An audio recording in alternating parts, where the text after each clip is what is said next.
Hey guys, Dan Heilman back with another video. Today we're going to be talking about how we saw this beautiful stairway to heaven and this elevator straight to hell. What's going on with this? So there's a couple things, theories on what's going on, but we're going to talk about those. Now, one thing is it was basically the end of the month, right? So today is December 1st, but actually on TradingView, this happens at 7 p.m., the day before, right? So Sunday night, basically 7 p.m. Eastern Standard Time, the candle closed for monthly. And here you go. You can see monthly candle close, and the monthly candle close looks obviously terrible and good at the same time. So terrible because it is a massive, this was down 27% in one monthly candle, which is quite insanely large. So let's see what this one was. This one was about 23%. And, it's one of the biggest percentage candle closes we had. Now, we did have this one right here, which was 49%. Damn, that was a huge candle close. So clearly not the largest, but the candle closed, and then also the weekly candle closed, of course. And then we started a brand new candle right at 7 p.m. last night. So I've heard a couple different theories on what's going on. So there was a couple things going on. The one is like the yen carry trade. So, we've had this happen before, but 10-year yields just printed 1.84%. This is the highest since 2008.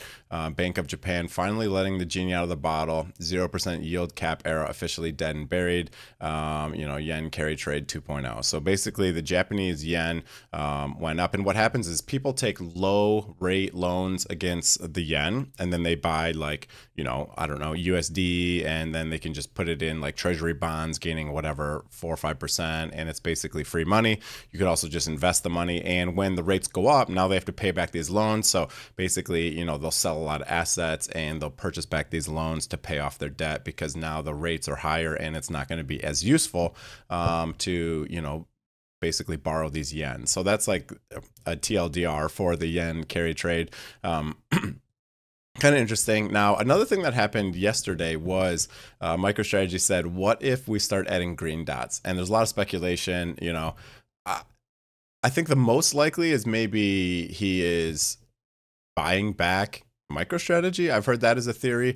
It's funny, a lot of people saying add blue dots for buying Litecoin. A bunch of people saying that. What if we started adding blue dots, etc.? Obviously, I don't think that's ever going to happen. But I asked Grok, I said, hey, what do you think it is? And he basically said he's no stranger to mind games. This feels like engineered FUD to scare weak hands and buy cheap Bitcoin. He's positioned it as what if evolution of the strategy, more aggressive accumulation, perhaps themed around green for growth, greed, or even a cheeky eco Bitcoin jab, mining energy use. If history holds, today's first green dot, that'll be probably in a couple hours here, and we'll see what happens. Now, some people are like, oh, he's going to start selling, and green would be like, all right, he secured a profit, maybe, is what I was kind of thinking, but I don't think he's going to start selling. I just feel like this is kind of like his thing, that he says never sell your Bitcoin. So they say right here, never sell your Bitcoin is what he preaches. But we did have like the CEO come out and say something about I think it mentioned something like that.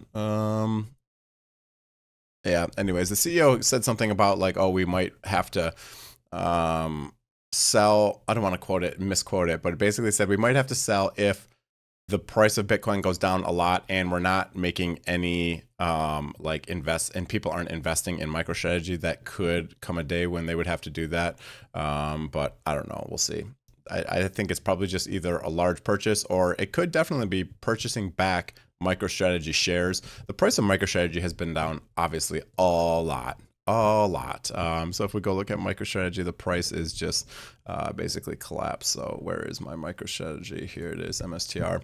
So on the daily, clearly, we're down from here all the way down. We're about 63%. So, I mean, quite insane, because, if this is like the bear market, then we're not even really that far from the bottom, because, if you're already down that much, I mean, let's say the last one was, down. Let me clean this chart up. Oh my God, that's messy. Let me clean this chart up. There we go. That looks a little bit better. All right. So if we go from top to bottom, it was what, about Oh, I already have it on the chart, 89%. So, you know, that's whatever, just another 30%. So, you know, it's already gone down so much. We do actually have the Camel Finance indicator picking a low on MicroStrategy and saying the bottom is potentially in.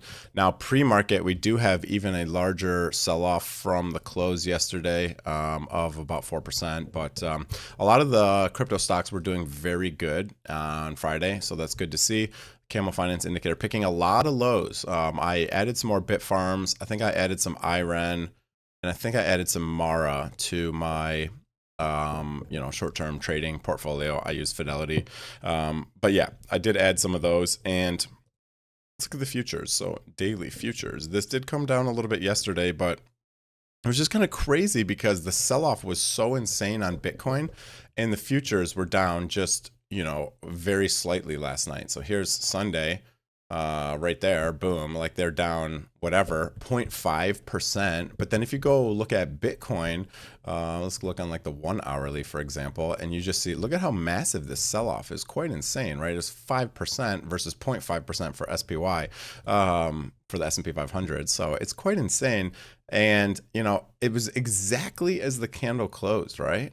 Yeah, it was pretty much exactly the candle close of 7 p.m. Yeah, exactly. So as soon as the weekly candle closed, this just dumped. Now, a lot of people are saying it's automated. Also, another theory, this is my third theory that I heard, was basically automated algorithms rebalancing portfolios.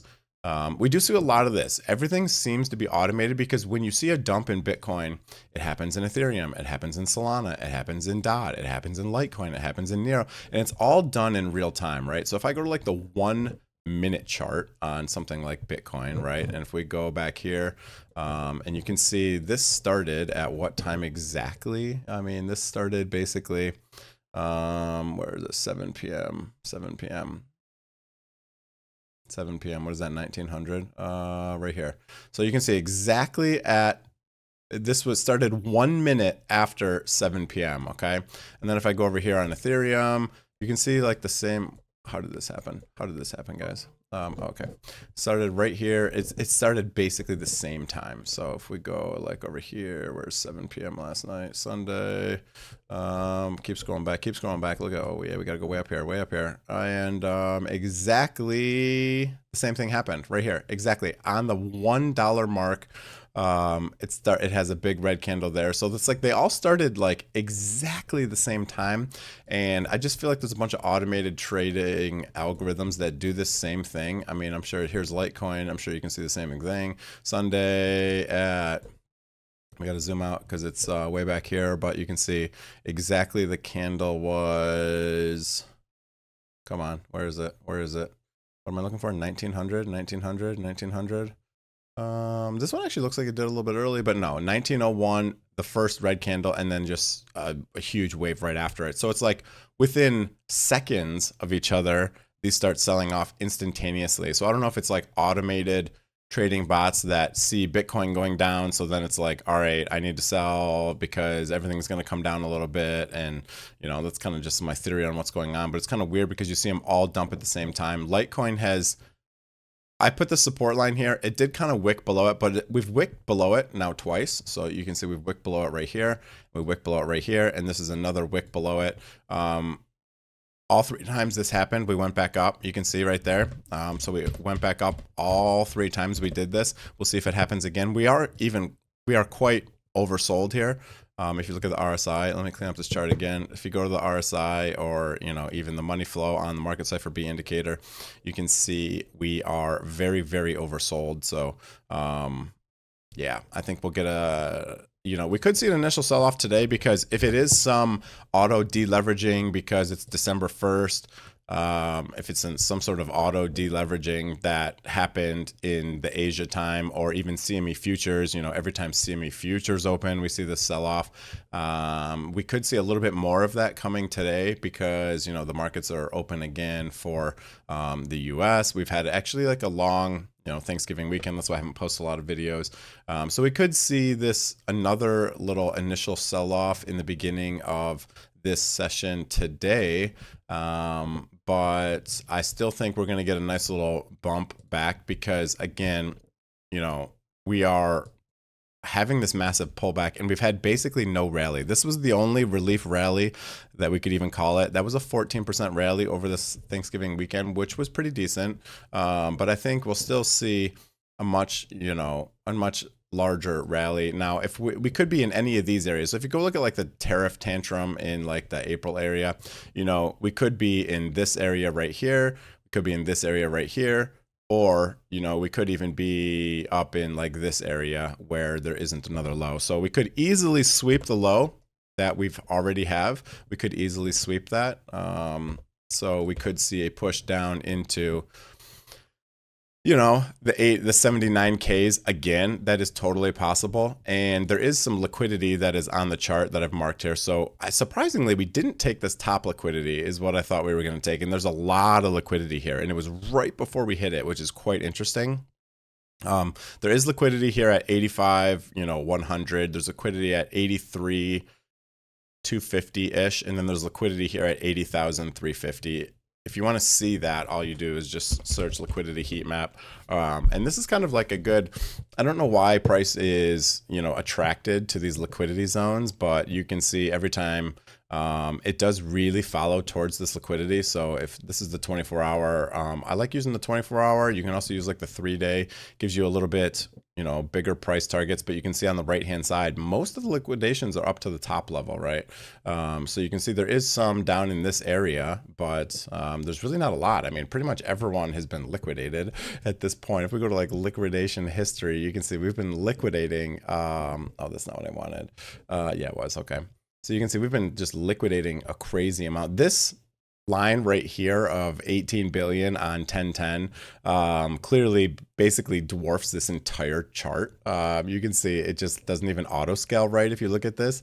But if we just like go like right past that, you can see another big spike in long liquidations, and we've just had no short liquidations, which I think are coming eventually here. We've had literally 0 short liquidations in the last very long amount of time. So I think eventually these shorts will start getting liquidated. I think exchanges like to hunt these, and I feel like I really can't find another excuse for why we go into these liquidation levels so well. People are like, the price hunts liquidity. It's like, I feel like exchanges have to be doing that. But if you look at the 1 day, like we have 3 billion in liquidations here. If you go all the way here, we only have 1 billion. So 3 times the amount of shorts to be liquidated if we go up versus down. And it gets even worse when you go to like 3 days, right? So if you go here, I mean, look at this, $13.3 billion in liquidations. If we were to go to like $101,000, which really isn't that crazy. And then over here is only 3 billion. So it's like a massive imbalance in shorts versus longs. And I'd be really surprised if this many people was able to get a short in right at the top. It's just like the 4-year cycle. It says that, we should have ended in October. And I literally made a video 2 years ago talking about how the Bitcoin will top in October. And it's exactly when it happened, which is pretty insane, but it was nowhere near my price target. So I didn't take anywhere near as many profits as I should have. I took like maybe 30% of my Bitcoin and Ethereum off the table, like right around the top. But I kind of wish at this point I took a lot more off. But anyways, so could see a final push here. Don't have to make a lower low, but could definitely make a lower low. There is some liquidity down here short term. There is liquidity up here at the long term as well. But I think we will get at least a move back up to 100,000, if not 10,000, where this orange moving average is. I think we'll at least get some moves into those areas. I will take a little bit more off the table for my Bitcoin, Ethereum, and even some of my others like Solana. Really bummed about Solana because I mean we were just at $260 like literally a couple months ago here. And now we've seen this massive pullback. So now we're back here at a 50% drawdown, which is quite insane. I do have some longs open on Solana. I do have some open on DOT and Litecoin and Neo. So I have these open right now, leverage longs. There's also a promotion going right now on Bitunix. They have, a bunch of great bonuses if you want to sign up. Amazing exchange. You can leverage trade if you want. You can buy spot cheap. You can do whatever you want, and you can make an account very quickly. So yeah, that's going to be it for the video, guys. I hope you enjoyed it. Again, that sweet promotion is going on for this month, December So feel free to use that. It's a good time if you wanna start just messing around with leverage. Again, be very careful if you're messing around with leverage. Use small positions, low leverage. But it's a pretty cool tool that I just like being able to have like positions open and have like a stop loss and a take profit and all of that. I wish more spot trading exchanges would allow that feature where you could just like set a stop loss and a take profit on a spot trade, right? But yeah, that's it for the video. Hope you guys enjoyed it. If you did, hit the like, hit the subscribe button. Have a great day. What's going to go on today? We'll see. We have some Fed news as well coming out. So ISM manufacturing PMI will come out today about 10 a.m. So we'll see what happens there. And over the next couple of days, we have ISM services PMI. And I think we have a Chair Powell speech today at like later in the afternoon, if I'm not mistaken. So we'll see what he has to say.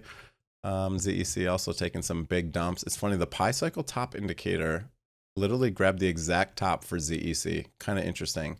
I made a couple leverage trades on ZEC, but I still own some from like 2017. I guess I should have sold it because we're already down 50%. But anyways, that's it for the video. Hope you guys enjoyed it. Again, hit the like, hit the subscribe. Have a great day. See you guys.